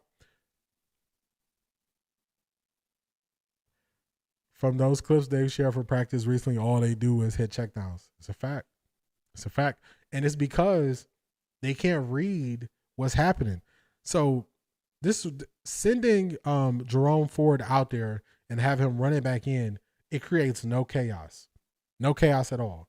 They should have Jerome Ford in the backfield. If they want to create chaos with Jerome Ford, they should have Jerome Ford at the bottom side of the screen, and right away they should send him out of the backfield with the receivers, 3 receivers on that side, because whoever has to cover Jerome Ford has to get past all that traffic to get to Jerome Ford. That will be an answer where a check down will be okay, but it's a design check down that's like a pseudo screen. That's what you can do, and you can get that pass out quick to not have to rely on the tackles when you're not giving them help. But let's see what they do on this play. Cover one, single high safety. We see as they move guys around, we see the defenders locking up man-to-man, helmet on a helmet. They leave Jerome Ford there. So the side that Jerome Ford is on, if they send him out of the backfield, look how easy that linebacker can cut off whatever's going to be there. But let's play the play. Make sure we can see most of it. Cover one, you see it. He's going to throw the ball to Jerome Ford. Jerome Ford gets nothing. So some of these plays, as we play these out, you see these are losing plays before the snap even happens. Before the snap happens, this is a losing play.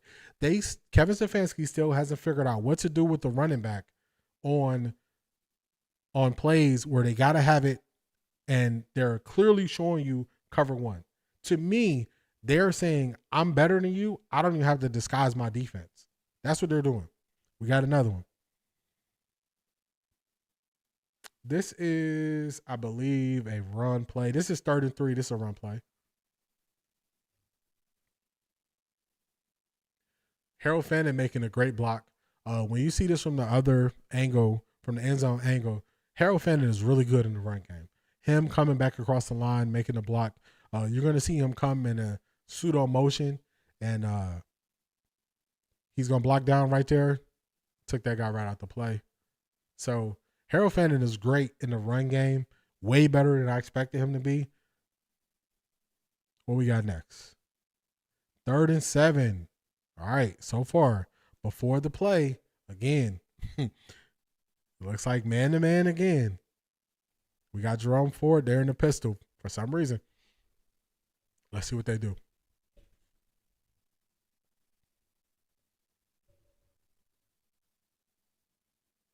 We got no answers. He threw something up, tried to make something happen. No answers. No answers for this defense. I think it was 2 plays. It was 2 plays they didn't run cover 1 on 3rd down. And it was because it was 3rd and 16 and 3rd and 21. If it's anything that's not 3rd, if it's not 3rd and what it seems to be like 10 and longer, they are running cover 1 and the Browns don't have an answer.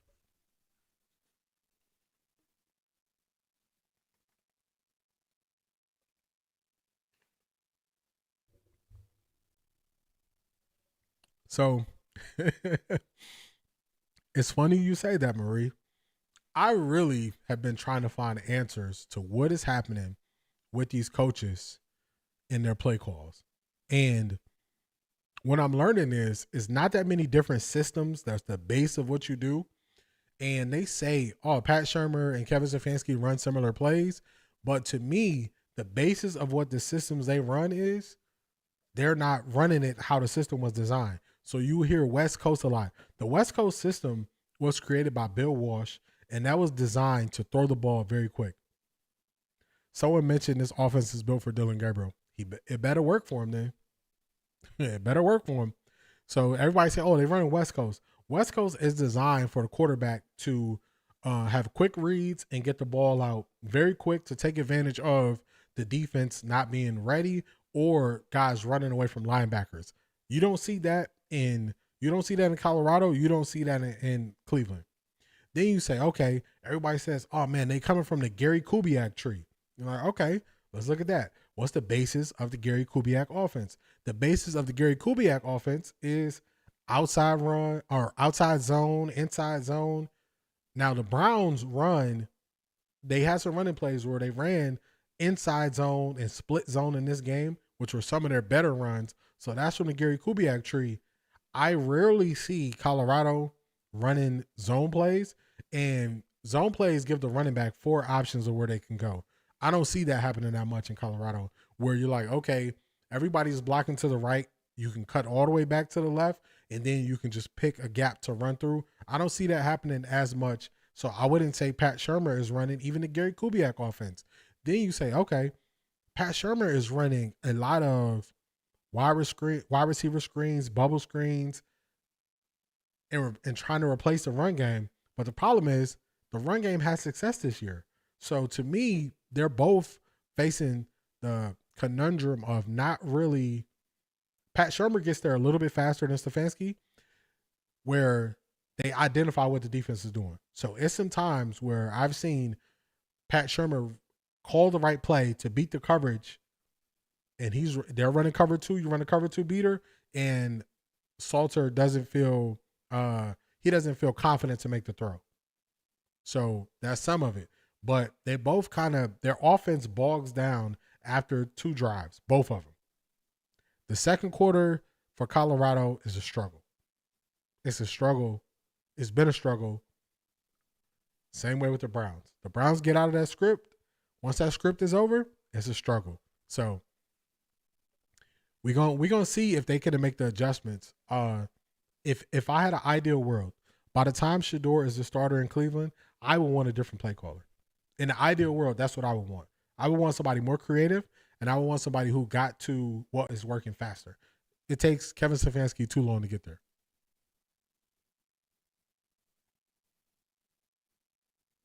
Is there any plays left?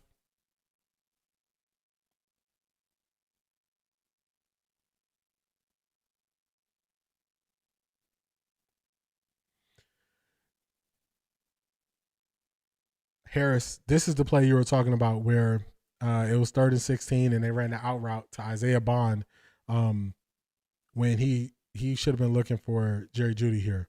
Indeed, we should. Yeah, we should see. Stefanski worked for Shurmur when he was a head coach. Yep. So they got some of the bases of the same thing, but both of them offenses are struggling. This play was really, I'm surprised more people didn't talk about this play. So initially it looks like too high, but that safety cheating up leads me to believe that this is also cover 1. That was the play you were talking about when they threw that 2-yard out route. Now this play, he throws it to Jerry Jeudy. But we're going to see Isaiah Bond beat the coverage. Isaiah Bond is the only one who's beating cover one consistently, and Flacco doesn't look at him. And Isaiah Bond is going to show it. Let's play the play. As soon as this safety drops back, the other safety comes to the middle of the field. That is your reason to believe this is cover one. Flacco drops back. Look at Isaiah Bond, wide open. Isaiah Bond, let me show here. Hopefully y'all can see my pointer on the screen. Isaiah Bond is right here running with all this space. So much space, the safety is going to change where he's looking and say, man, if he throws that, I'm in trouble. And what does Joe Flacco do? He lets Isaiah Bond run across the field, and he's staring down Jared Jeudy to throw it, and he's double covered. So look where he goes. Everybody talks about, man, if Jared Jeudy catches that pass, Jared Jeudy should not have been the first read on that play once he identified he was doubled. Isaiah Bond breaks free so fast on this play. This is not, now this is one, Kevin Stefanski dialed up something where it was a cover one beater. What quarter are we in? What quarter? This is the fourth quarter when they call up a play that could finally on third down beat cover one. So these are just the facts. Stefanski waited all the way to the fourth quarter to be able to identify it. I think Barry will make sure he has a level of freedom by the time Shedeur gets on the field. They're going to have to, because this is, quarterbacks should be able to identify and see this, and they should be able to say, hey, when this happens, go do this. It happens every week. Bond could have had 100 plus this game. Flacco isn't even going through his progressions. I don't know what Flacco's doing. I don't know what he's looking at. Because normally you'll say, okay, this is your first read, this is your second read, this is your third read. At no point do we see Flacco going through a progression, which doesn't make sense. That's what we should have got from an experienced quarterback. And that's not what we're getting. Look at this play. We're going to see this play from the end zone view. Right away, you can identify. This is already, they already setting it up. The one safety is trying to fake like he's not coming down, like this is not cover one. This is cover one. They've been showing you cover one all day. As soon as this goes post snap, cover one. Right away, this is cover one. Right now, he's looking towards the middle of the field to try to throw off the safety. Right here, Isaiah Bond is free. He's looking this way. He's looking left for Jerry Jeudy. He's getting prepared for Jerry Jeudy to get open when Isaiah Bond is already open on this play. Isaiah Bond is already open. Isaiah Bond should have went crazy in this game.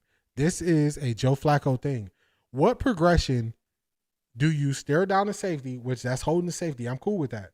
But what progression is he going through right now? When you know this is cover one, you know Judy's route is deeper. This is a pseudo mesh route. When Judy's route is deeper, you know it's going to take him longer to get there. How do you not read Isaiah Bond first? Isaiah Bond even threw his arm up, and Flacco, look at the mess he's trying to throw the ball to for Jerry Jeudy. This is a mess. He's looking, it's two guys over here, and it's the guy that's chasing Jerry Jeudy. He's going to throw the ball into that. It's a mess. Let's let it play out. Isaiah Bond is heated. Like, what are we doing? And yeah, you get lucky, but that's the wrong read on that play. That's the wrong read. So it could be the right read initially, but as soon as you identify what the defense is doing, if they're taking away your number one read, you got to move on to the next one. What was his second read on that play? He didn't get to it. Or if he did, I'm just assuming he didn't get to it. All right, that's the same. It's the same play? Yeah, this is the same play. This is the same play. That is third down. So if people want to know why I've been harping on what they've been doing on third down and why they can't be cover one, that is the reason why. We just went through it. We just went through every third down play from last week's game. And now that you see it, because the TV version you don't get to see it this clear. Once you watch this version, you say, man, they're both the problem. Kevin Stefanski the problem and Flacco's the problem. Once you see that, you just got to accept what it is and identify they're both the problem. We need changes. This is why I've been beating the drum that we can't bring Kevin Stefanski back. And this is why Andrew Berry is separating himself from Kevin Stefanski. Actually, I got one more thing for y'all. Now that I think about it, Kevin Stefanski actually has something to say about who should be the blame for how things are going. I forgot. I would be wrong if I didn't let y'all hear from the man himself, the man, the myth, the legend, Kevin Stefanski, on who he believes is the reason for the issues that we have been seeing in this offense. Let me get to it. Not Firefox, losing culture. Where is it at?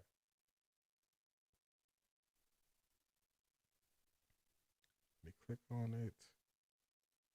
I totally forgot. I almost forgot. But I can't forget. Nope. Here we go. Let's get to it.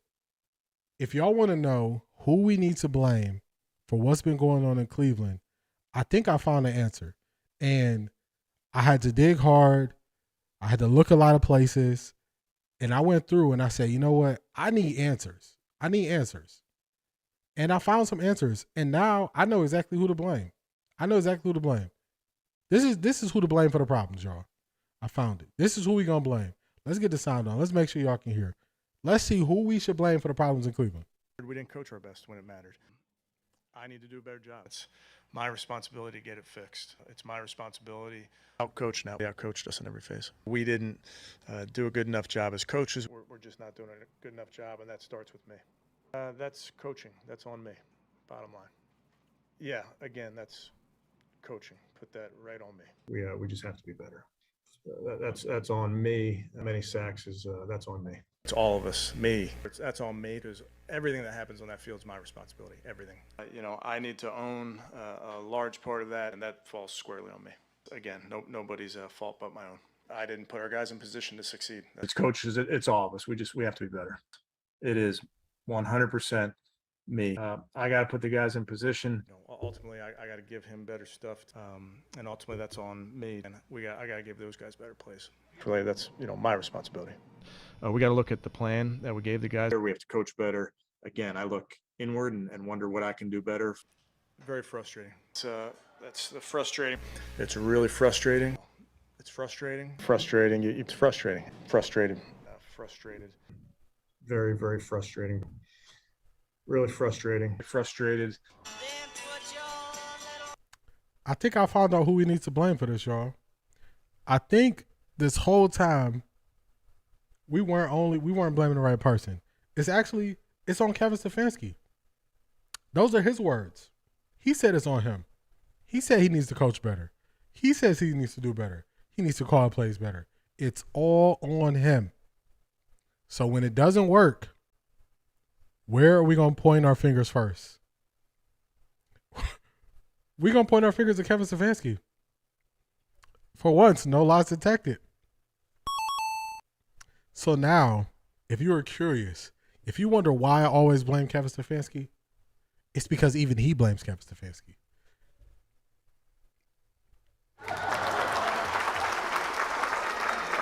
And just like that, there you have it.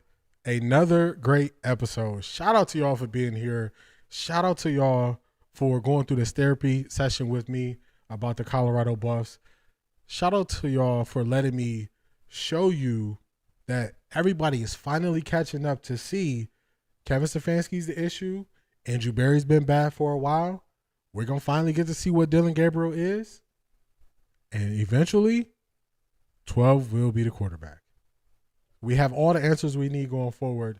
I appreciate each and every one of y'all for being here. I appreciate each and every one of y'all. Like, comment, subscribe. I will be live. If you waking up early and you watching that Browns game like I am, I will be live Sunday. I think I'm going to go live maybe 9:15. Kickoff is at 9:30 our time.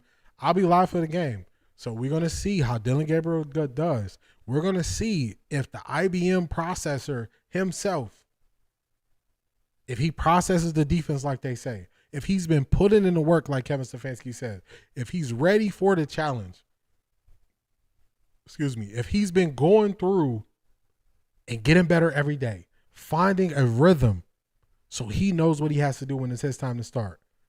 We're going to start to get some answers to the questions. And I'm excited to see the answers. And I'm excited to bring y'all the answers. So with that being said, shout out to y'all. I'll see y'all in the next one. It's been great. Peace.